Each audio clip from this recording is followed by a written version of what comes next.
Bismillahirrahmanirrahim. Assalamualaikum warahmatullahi wabarakatuh. Selamat datang di Guru BK Channel, teman-teman semua. Di video kali ini saya mau sharing pengalaman saya menjadi presenter atau pemakalah di acara Third International Symposium and Education dalam rangka memperingati Hari Guru Nasional tahun 2022 yang diselenggarakan secara virtual di Madrasah Land Metaverse tanggal 28 sampai 30 November 2022 dan diselenggarakan secara offline di MAN 2 Banyumas dan MAN 1 Bojonegoro.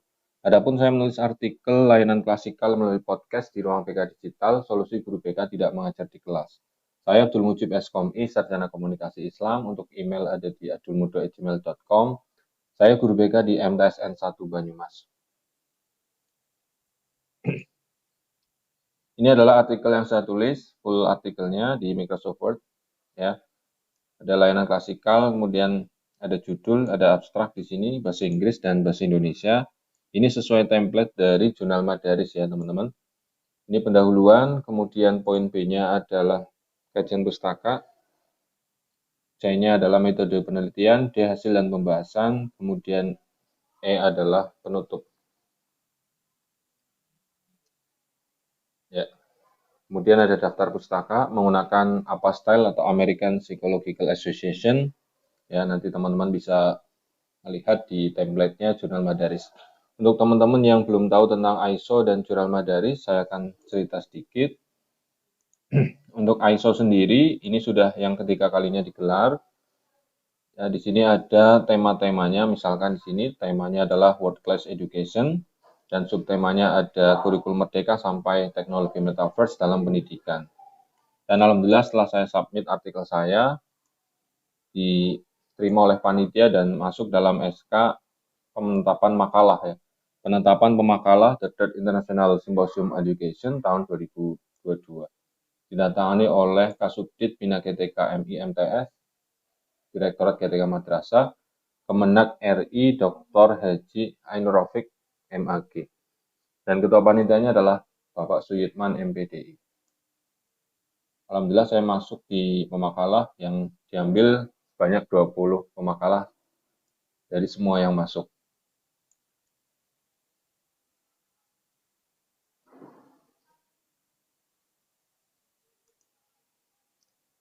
Oke, sebelum saya lebih lanjut membahas tentang abstrak dan lain-lain, izinkan saya untuk memperkenalkan diri. Nama saya adalah Abdul Mujib SKOMI, Sarjana Komunikasi Islam. Saya guru BK di MTSN 1 Banyumas, dan saya juga YouTuber dengan Guru BK Channel. Kemudian saya instruktur AKMI juga di Literasi Sosial Budaya. Saya kelahiran Banyumas 7 Juli 89, alumni S1 STAN Purwokerto, prodinya BKI atau Bimbingan Konseling Islam. Untuk link bisa di SID plus BK Mr. Mujib atau MR Mujib.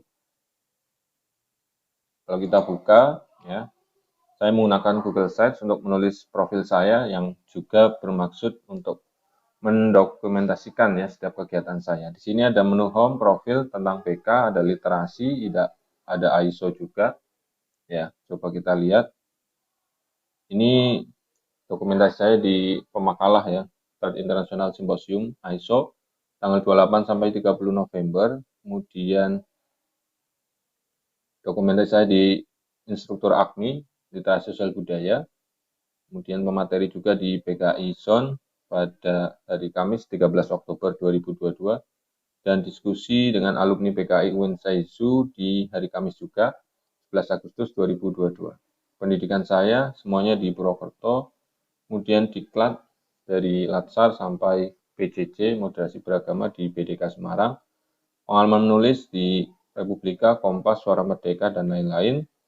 Kontributor ISO juga 2021, saya menulis Implementation of Values as Serat Ulang Leh Bu Pangkur to Improve Student Self-Awareness through Japanese Language Learning. Kemudian di Sinta 3 ini ada di Jurnal Komunika, The Method of Hypnocircumcision in Klinik Hitan plus Hypnosis in Pabuaran Purwokerto Utara Subdistrict. Ini full dalam bahasa Inggris. Pengalaman narasumber, kemudian sedikit pencapaian saya. Jadi di presentasi .ISO pun saya menggunakan bahasa Inggris secara full ya. Oke, kita ke abstrak.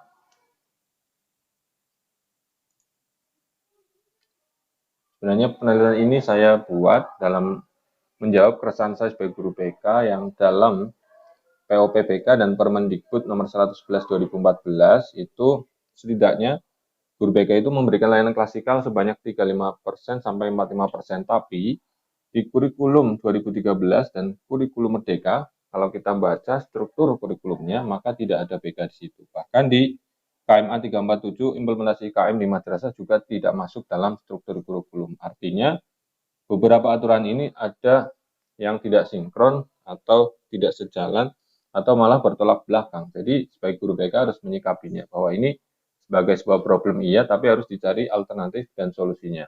Ya. Sehingga saya membuat tulisan yang berjudul layanan klasikal ini. Penelitian ini memberikan deskripsi terkait dengan proses pembuatan ruang BK digital dan ada lembar evaluasi juga. Guru BK mesti paham bahwa setiap memberikan layanan maka akan ada lembar evaluasinya. Adapun subjek penelitian ini adalah 30 siswa ya kelas 7B MTSN 1 Banyumas semester ganjil tahun 2022 dan 2023. Untuk kata kunci saya ada 3, layanan klasikal, podcast, dan ruang BK digital. Kurang lebih seperti inilah tampilan dari ruang BK digital ya. Ada podcast, ada tempat curhat. Agar lebih enak kita langsung live demo saja di ruang BK digital ya. Untuk linknya adalah s.id/go/rbkd. Ya, ini tampilan ruang BK digital. Ada podcast, saya namai Sahabat BK Podcast. Klik di sini ya untuk menuju halaman podcast. Dan di sini ada tempat curhat atau aduan atau saran atau ingin melakukan ya konseling individu bisa di sini. Kita coba klik Sahabat BK Podcast. Nah, di Sahabat BK Podcast ini ada beberapa materi terkait dengan misalkan disiplin diri, ya. Link podcastnya ada di sini, link evaluasi ada di sini. Jadi Google Sites ini sebagai rumahnya. Kemudian untuk pembuatan podcastnya menggunakan aplikasi Anchor dan dipublish di Spotify. Untuk evaluasi saya menggunakan Google Form. Kemudian untuk mendesain sampul seperti ini saya menggunakan Canva. Jadi ada 5 aplikasi yang saya pakai ya untuk membuat ruang BK podcast ini. Kemudian ada satu menu lagi yaitu papan BK. Papan BK saya isi mapping atau pemetaan siswa kami ya dari sekolah asalnya, prosentasenya ada dari MI mana saja atau SD mana saja. Kemudian dari kecamatan berapa prosentasenya ada di sini dan hobi kemudian cita-cita. Itu yang ada di ruang BK digital ya secara umum.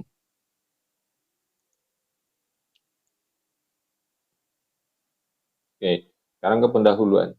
Sama seperti yang saya sampaikan di abstrak tadi, bahwa ada yang tidak pas ya di aturan yang bertolak belakang itu, sehingga butuh ya sebuah alternatif atau solusi untuk memberikan layanan klasikal, karena guru BK pun butuh untuk menyampaikan dan siswa pun butuh untuk mendapatkan materi terkait dengan layanan klasikal. Kemudian dari POPBK itu layanan klasikal dicirikan dengan satu, terjadwal ya. Yang kedua ada metodenya yaitu ekspositori. Ekspositori itu secara gampang bisa dimaknai sebagai ceramah satu arah, one way communication. Maka saya kepikiran untuk membuat podcast ya. Ini kerangka berpikir saya seperti itu. Jadi dari regulasi yang ini tidak sinkron, kemudian kebutuhan layanan klasikal, metodenya ekspositori, kemudian podcast jadi ide yang muncul di pikiran saya. Kemudian podcast ini saya taruh di ruang BK digital yang Google Sites itu. Kemudian kita ke kajian pustaka, bahwa kajian pustaka ini untuk memantapkan penelitian kita dan juga untuk melihat posisi penelitian kita sudah ada di mana. Kemudian penelitian sudah ada itu apa saja. Saya ambil 6 penelitian sebelum saya. Pertama adalah 2013 tentang persepsi siswa terhadap bimbingan klasikal ternyata positif. Kemudian 2022 ternyata layanan klasikal mampu meningkatkan kemandirian belajar siswa. Saya ambil 2013 9 tahun yang lalu. Untuk template di Madaris itu setidaknya paling lama itu 10 tahun yang lalu. Jadi di sini kenapa saya ambil 9 tahun yang lalu, bahwa saya ingin menunjukkan bahwa ternyata dari 9 tahun yang lalu pun yang sudah lama itu pun isu tentang layanan klasikal itu sudah dibahas. Artinya itu merupakan isu yang penting. Dan 2022 ternyata masih dibahas. Artinya ini masih menjadi isu yang penting. Ya. Kemudian ketika saya mulai masuk ke cyber counseling, bahwa di sini dikatakan efektif. Kemudian keempat itu podcast sebagai media pembelajaran dan dikatakan efektif juga. Kemudian klasikal menggunakan podcast ya secara cyber mampu meningkatkan motivasi belajar. Terakhir, ternyata Google Sites itu bisa untuk media pembelajaran dalam pemilihan karir dan efektif. Jadi dari kerangka berpikir ini saya membuat ya atau meramu bahwa saya menggunakan 5 aplikasi untuk membuat penelitian saya yang nanti akan dilihat hasilnya melalui lembar evaluasi dari siswa. Untuk Metopen, penelitian ini adalah deskriptif kualitatif, ya. Kemudian analisnya deskriptif, menggunakan deskriptif prosentase. Subjek penelitian tadi sudah saya sampaikan 30 siswa di MTSN 1 Banyumas. Pembahasan untuk link ada di s.id Go RPKD. Go adalah menuju, RPKD singkatan dari Ruang BK Digital. Yang bawah-bawah sudah saya sampaikan tadi. Nah, ini. Apakah Anda sudah membuka link? Ya, ini adalah lembar refleksi, ada 3 pertanyaan.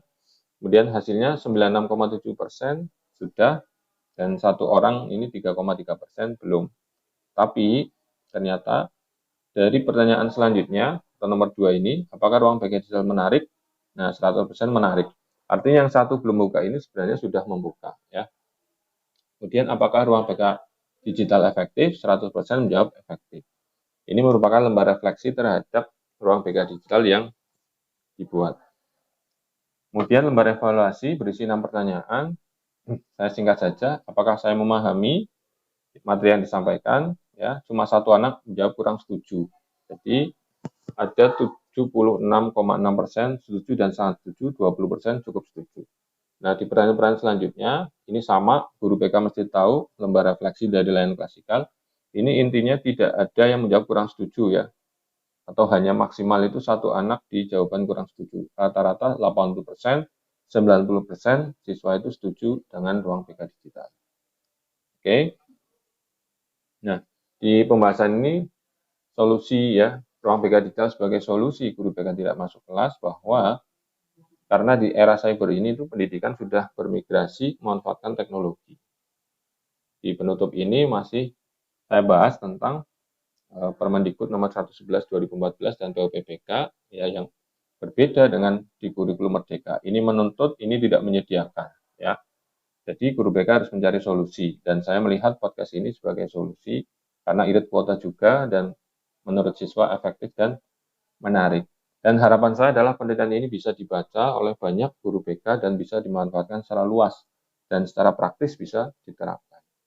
Oke, ini daftar pustakanya menggunakan model APA Style ya. APA Style berarti American Psychological Association, nama dibalik, kemudian tahun dalam kurung ini titik, judul, dan nama jurnal miring dan sampai ke halaman. Oke, kurang lebih seperti itu yang bisa saya sampaikan di video ini. Semoga bermanfaat. Terima kasih. Wassalamualaikum warahmatullahi wabarakatuh.